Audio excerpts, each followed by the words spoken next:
So Lynn says, for a month's travel, which one is more economic? To rent a car, for example, or to buy a car, then sell the car afterwards? I like hearing from traveling in New Zealand, even though I can't go there yet. All right.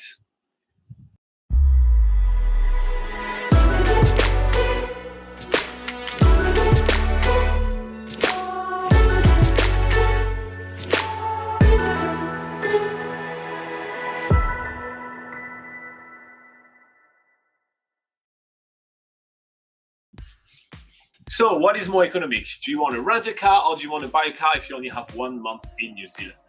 Okay, well, in terms of what is more economic, if we're just talking about the economic side of things, I would actually say buying a car would be cheaper than renting a car. Often you can sell back for maybe similar price to what you've bought it, especially if you've only bought it,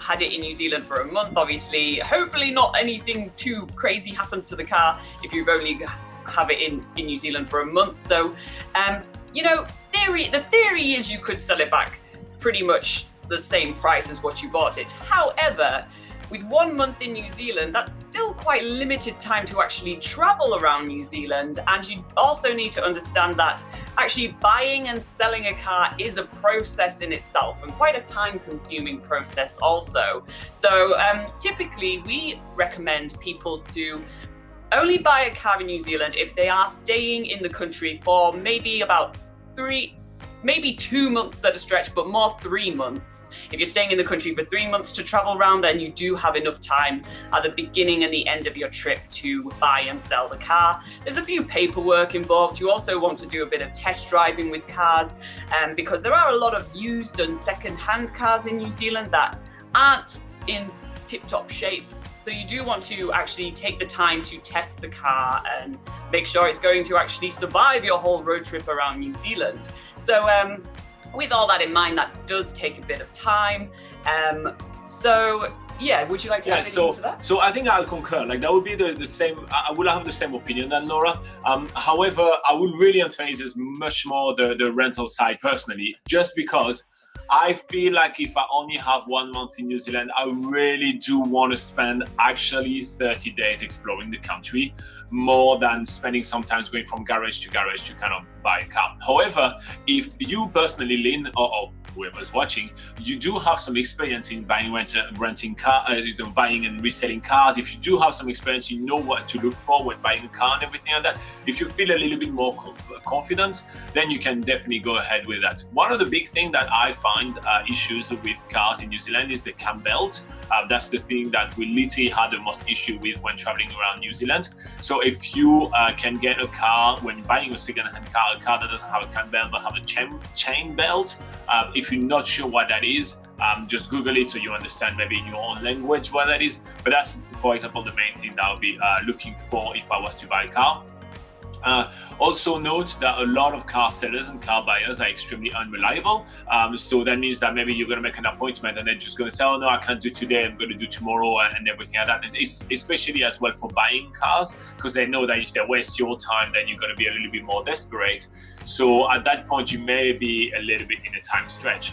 So that's a little bit kind of like the worries right here that I will have when wanting to buy a car for only 1 month. It's not a bad thing to do. A lot of people come in New Zealand on something called a working holiday visa, which allows them to come work and travel in New Zealand for up to 12 months. And that allows you to have an extended trip to New Zealand.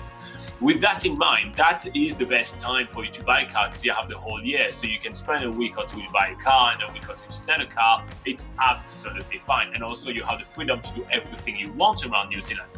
However, when you only have 1 month, I personally would be a little bit stressed into having to buy and sell a car for only 1 month in New Zealand. That said, economically, when doing the down to just dollars, it is definitely much cheaper than renting a car. Now, renting a car can be somewhat cheap in New Zealand if you do pick the off seasons, for example. So if you want to travel in New Zealand, let's say between, September to March, those will be kind of like the highest prices for renting a car in New Zealand. But outside of that, so between September and March, I'd say no. But outside of that, you will be able to get some car rentals for as little as $20 a day sometimes. And so if you do the math, $20 a day, that'd be about $600.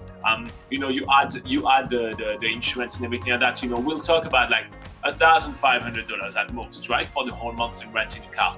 I feel that if you were to buy a car at $5,000 or $6,000 and try to resell it, you probably will still lose about $1,000 on the resale. So right now you only have a difference between like $200 to $500 at most, right?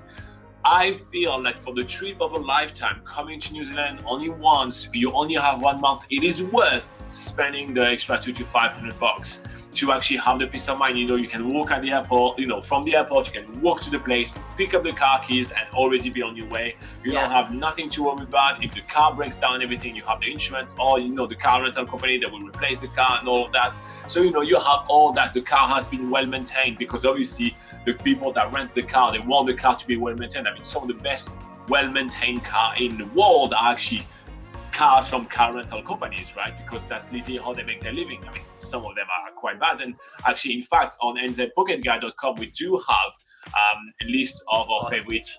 Oops, that's the wrong one. But on NZPocketGuide.com, we do have a lot of tips on car rentals. We have like things to look for. We also have our favorite companies in every cities, so you can know that if you go to the companies that we have listed, they are good. So then you just have to compare the prices and the extra little items that you want and everything.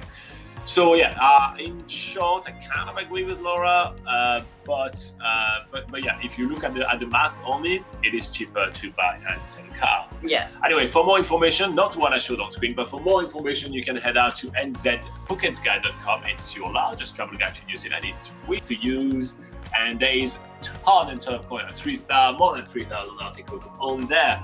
And if you find this video useful, a free way to say thank you for all the hard work is to hit like. And if you want more travel tips about New Zealand, you can hit subscribe. We have a lot of videos on the channel, like thousands. All right, let's go back to live chat.